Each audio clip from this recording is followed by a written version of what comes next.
are going to talk a little bit about my ancestry and how we came to northern Minnesota. And my mom is here to tell her story and some of the stuff that happened before I was born. So this is Gloria Sawyer, and she's my mom. This is my husband, Junior Lynn, Marion Lynn Jr. And we are going to ask her questions if we need to. Otherwise, she's going to do most of the talking. So I will let her start right now. Well, my grandparents, the Holmbergs, see, I was Gloria Holmberg, lived, and they came to America in 1902, and I still have their passport pictures, and ends up, he had been in the service in Sweden, but when they came over, they landed it on the west coast and ended Ellis Island, and they seen a guy, and he said he had property, and all you have to do, there's even a little cabin, and all you have to do is go to the county and just register your deed. So that was like the old-fashioned homesteading. Yeah, well, you had to do a certain amount, but he was going back to Sweden. The other guy. And but they had figured they were going clear to Oregon, but Grandma Holmberg was 3 months pregnant already. So they took the train and ended up and went to Bemidji, but there was no train or anything coming south, so they walked it. Here she was. They had 3 children already. Little ones. And they brought their whatever they had, and they were little because they were all pretty small. They less than 5 years old. The oldest one, probably about 4. Did they ever tell you how long it took to walk here? No, they didn't. But they managed to get to, and they got the deed registered the 28th day of August. And there was a garden on the place already planted, right? Right. And so they could take care of food and everything. They thought, oh, that's great, you know. And but they ended up, and Grandpa Holmberg was he did a lot of log building and fireplaces and this sort of thing, and ends up, then they had all the rest of the children, which was, I think they ended up with 11 children altogether. At that time, did they need big families to help work the farms?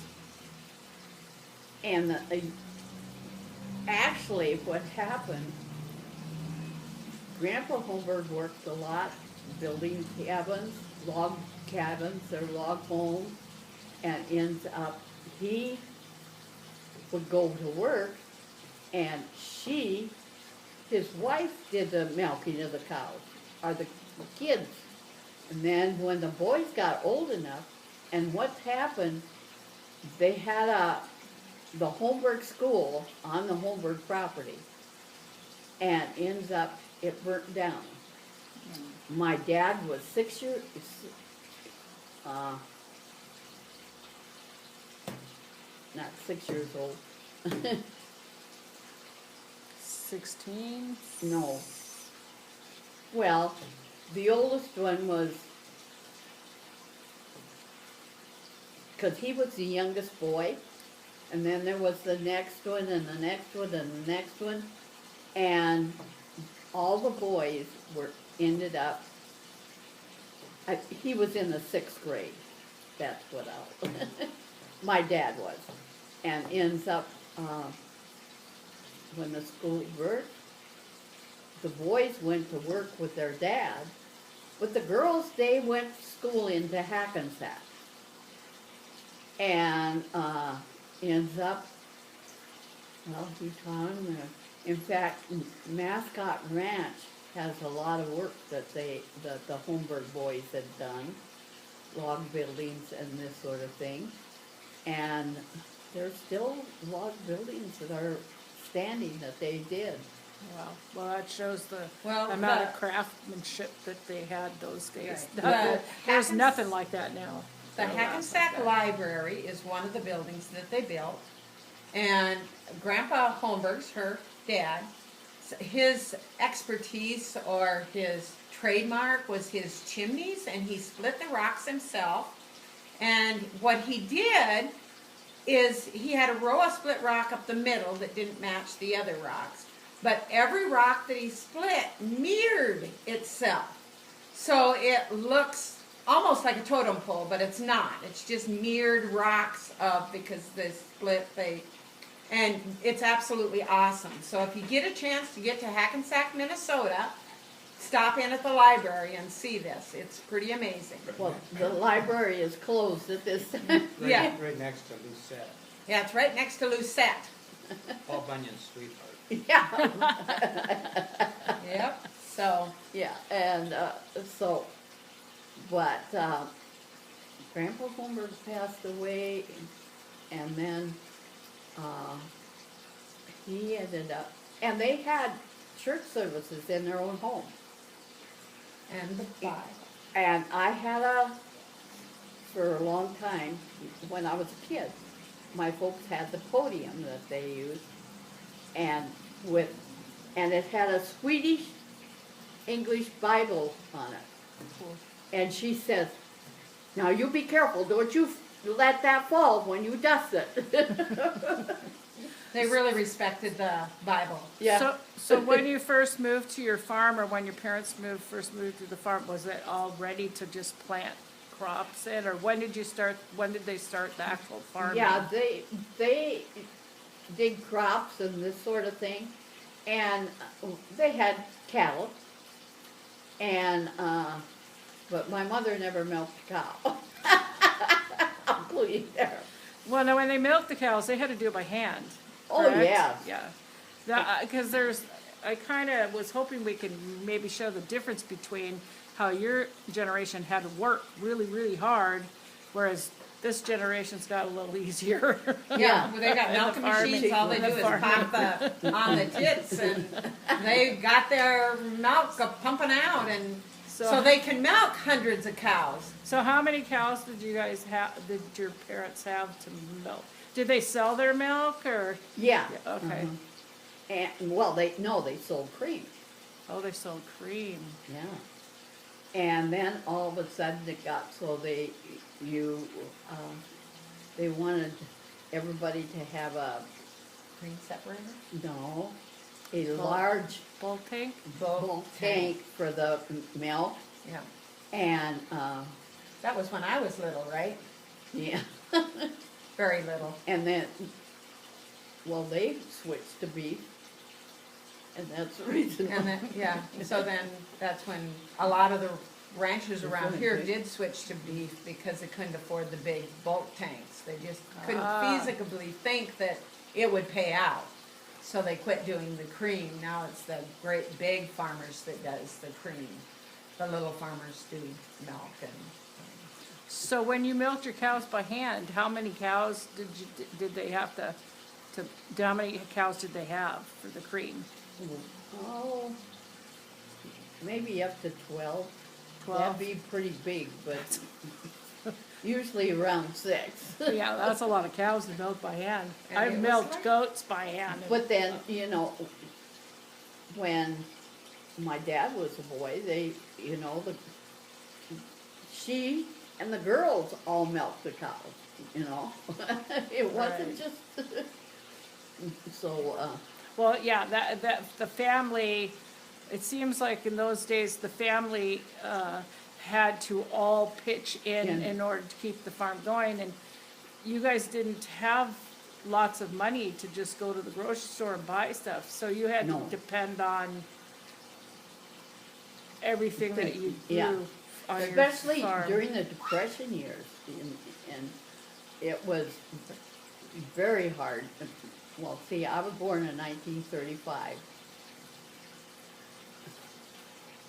and in the, that was very, you know, but my dad, he purchased the school bus. At that time, you purchased your own vehicle to take him to school, and he, What, they did use horses? well, at that time, they were switching from horses to the school bus, And when they did farming, did they use horses to farm before that? yeah. Before there was the tractors? and- Yeah. So Horses. your father, your grandfather actually used horses for And so farming? did my dad, Okay. yeah.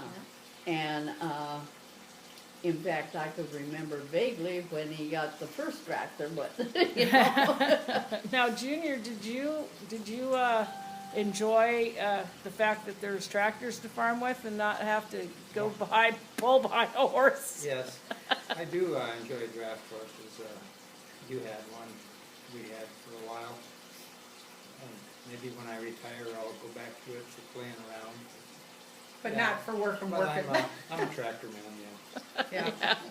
So, yeah, our ranch that we're living on right now is a 4-generation ranch because my mom and her husband, Edmund Sawyer, they ranched it, but Howard Sawyer, my grandpa, owned the ranch first.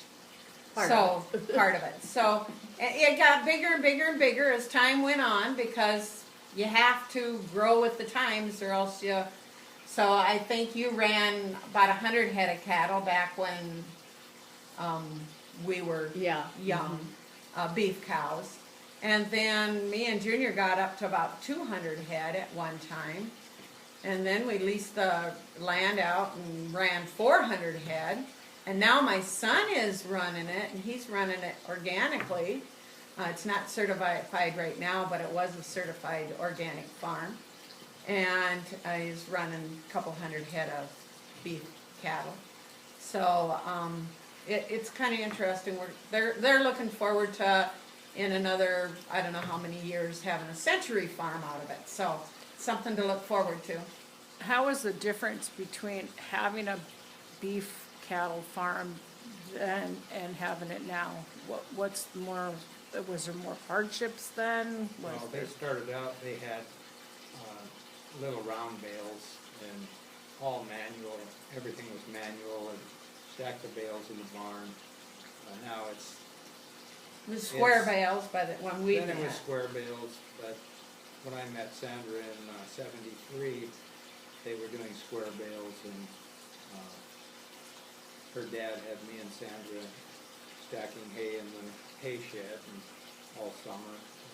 And I still say that's why he kept me around with stack hay.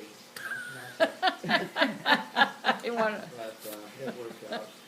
But yeah, it's a huge difference now. Now the bales are the huge round bales or the huge square bales. Back in, when my grandpa Sawyer was running it, he used a Jayhawk stacker. And I'd really like to What get is that moved. that? What is a Jayhawk stacker? It is, I believe Grandpa used a tractor in front of his, right? But originally they were pulled by horses. And it stacked loose hay in a big, huge wagon-sized stack. And that's why it was called Jayhawk stacker. And It was raised and, yeah, scoop up the hay and then take it up and put it on the load, and then there was usually somebody up there kind of topping it down and placing it a little bit. So you had to pitchfork hay to your cows. Back then it was pitchforking, Yeah. but that was before Mom and Dad's day. That was more when my dad was a boy on his dad's farm. Your great grandfather. And that Jayhawk stacker is still sitting down on the home place. I think the Amish still do that. Yes, they do. So what do you think the most difficulties is when you were young doing cattle? What was the most difficult thing about raising beef cattle for you? Well, sometimes, and I'll tell you a story. It was one year, and we had a very dry year. The government came and said, well, we've got corn that's been stored. And, they were just almost giving it out, And ends up, we went into the feed store and we said something about, we're having trouble with our cattle. They go down and can't get up. And the guy in there says, do you get that government corn? And Edwin said, yeah. He says, the vitamin A deteriorates when it's stored that long. And he says if you give them vitamin A shots,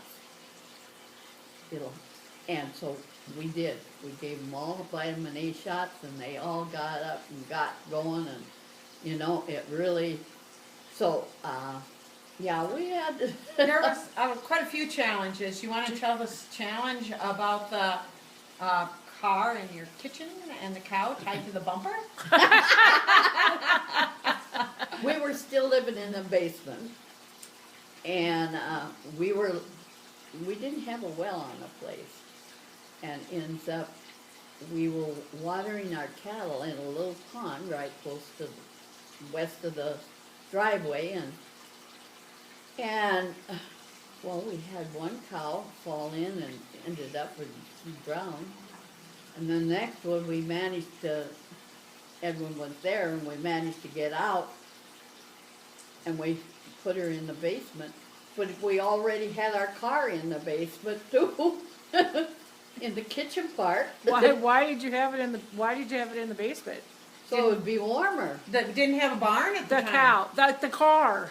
Didn't have a garage or a shop or So, anything, because and she was in working on Minnesota- it because it was, It was a drive-in basement. it was a drive-in, wide doors going into that part of the basement. So basically, the car, it was too cold for the car to be what outside. They were 'cause working. They didn't have it was plug-ins broke then. down, so they were working on it. Oh, burr. So they brought it in where they could work on it. I mean, it was in the middle of the winter time. Yeah. And then they tied the And cow. we're talking Minnesota winter time. Yeah, Where yeah. is that? We tied the 30, cow 40 to the below. 40 below, yeah. bumper of the car.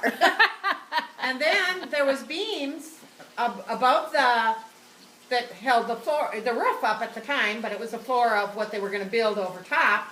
And they pulleyed it up so that they could rub its legs down because it couldn't stand up from being in the cold water so long. Oh, yeah. But they saved the cow. Cool. But I don't We rubbed the know. legs and stuff to, and. I don't know of anybody that would put up with that today. No. But back in them days, they did. You They did did what what they you had had to to do. She Well, had a because snake that in the was their silverware. life. Uh-oh. She had a snake in the silverware drawer. Yeah, curled up right in the silverware. I don't know how the snake got in, but it was a little garter do. snake. We don't have poisonous snakes here, so. Well, it's we okay. had and what we did when we put in the basement, we were going to have a stairway going upstairs into a porch. Well, we only built that wall, and it shrunk more than the other wall, and there was a little crack, and that's where the snake came in. It wanted to be warm too. Yeah, we ended up and we were sleeping. I remember one time we were sleeping and we had lightning. We woke up and jumped and we looked out the windows. No, there's no fire started, We checked that out. But the next morning, we had 5 cows dead. That was almost half the herd. Yeah, I was gonna say, that's a lot of cows. Yeah, because we had 12 cows, so 5 cows was almost half the herd. Right. And they took the hides off and sold them. But you know, the meat was, Fried. well, any good and not only anymore. that, it sat there too long. Yeah. And, yeah. Yeah, So with all the issues of farming's a lot of work. Even nowadays, it's still a lot of work. Why do you think that people stay into farming? Because now most people don't, they just go to the store or whatever. They don't have to farm. Most people don't have to farm. And the big farms now, everything is automated. So why do you think the small farmers stay in it? Because I'm sure you had to fix fences and cows would get out and At that stuff. time- Why do you think they? At that time, that's all they knew. There was no, Right. up here in the sticks, there was no industry, and transportation was little and few and far between. And so basically, they did it for their food. Yeah. They had to be self-sustaining. Yeah, In yeah. the 30s, when her grandfather came up from Iowa, he worked for John Deere down there.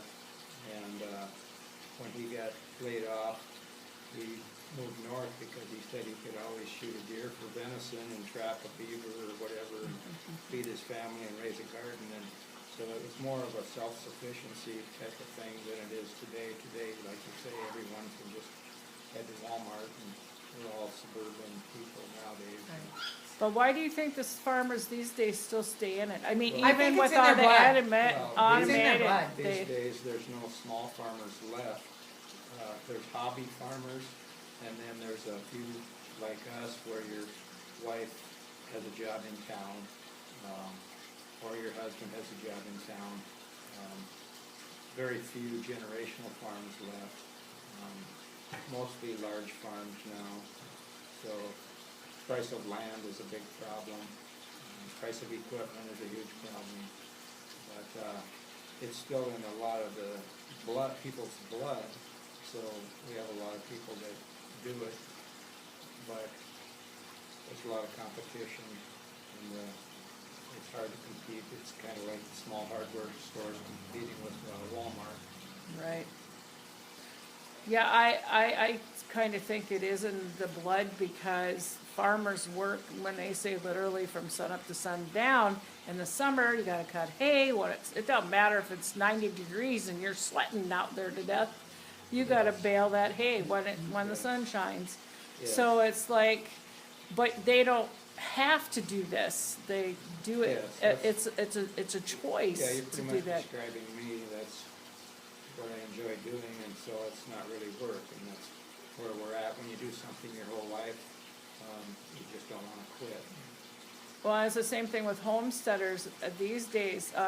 Why would at all of our modern conveniences, why would we want to go backwards in time and can our own food and do all those things? I mean, for a person to look at that, I have had people say, well, why would I want to do that? That's like a lot of work. But I think that people do it now. They're beginning to understand that there was enjoyment out of having a farm. Yeah, you had to work really hard, but after you got your crops in or your hay in or your cows, whatever, there's a rewarding feeling after that. You actually felt like you accomplished something. And as far as the canning goes, I know what is put on my crops. I know that I don't use any chemicals.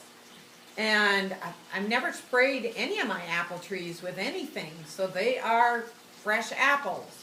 There's no chemicals on them, and so I think that's why a lot of people's going back to the farmsteading, just a little hobby-wise. I mean, they have to work out because you got to make money for other things, but the canning and stuff is coming back because they know what's in their stuff, and there's so many chemicals in the store foods. So Gloria, you guys used to can, and your parents used to can out of necessity. They had to do it in order to. Yeah.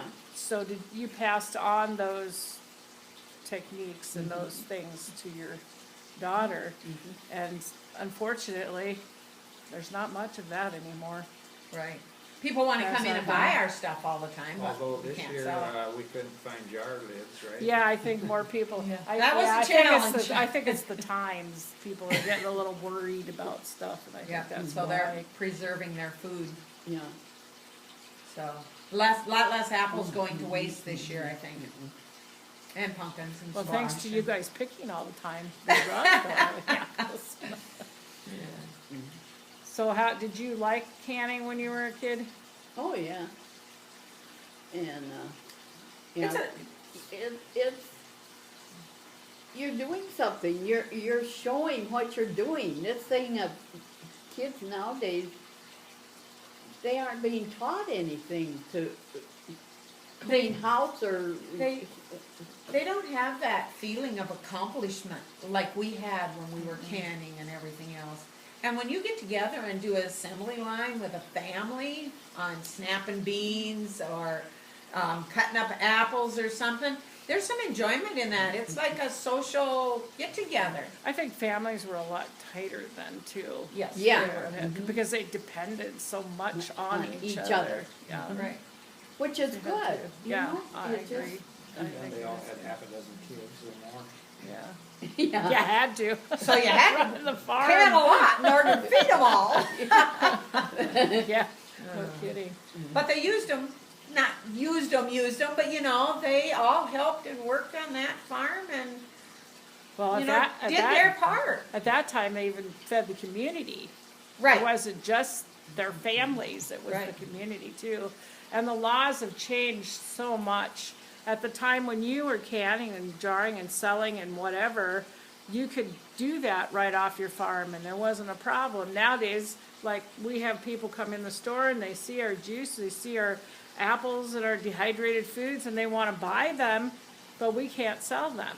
So the laws the laws have changed to where it's to our detriment, not to our advantage. Sure, I'm sure people got sick once in a while, but how many people did you know in your life that have died from botulism? Right. And I think a lot of times, I know certain foods I can't eat out of the store. And we were at someplace and my brother took a bite of something and he choked on it. And, well, Craig was there. If he hadn't helped him, he might have died right there.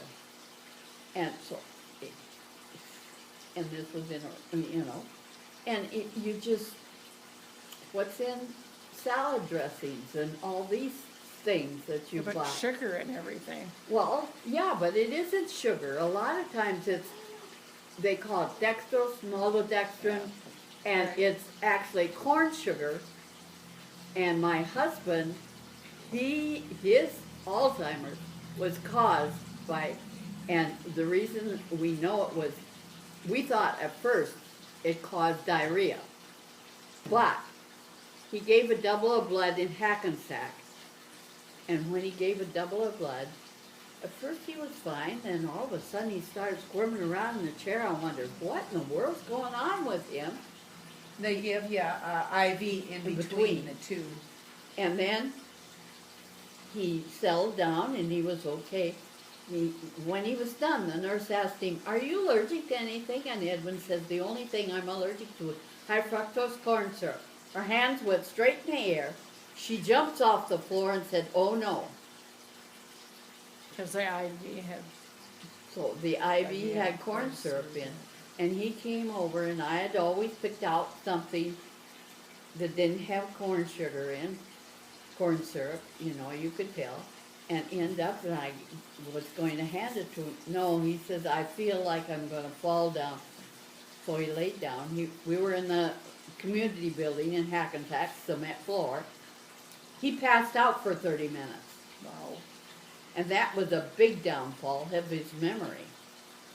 And you could tell. I mean, it was terrible. And so consequently, yeah. So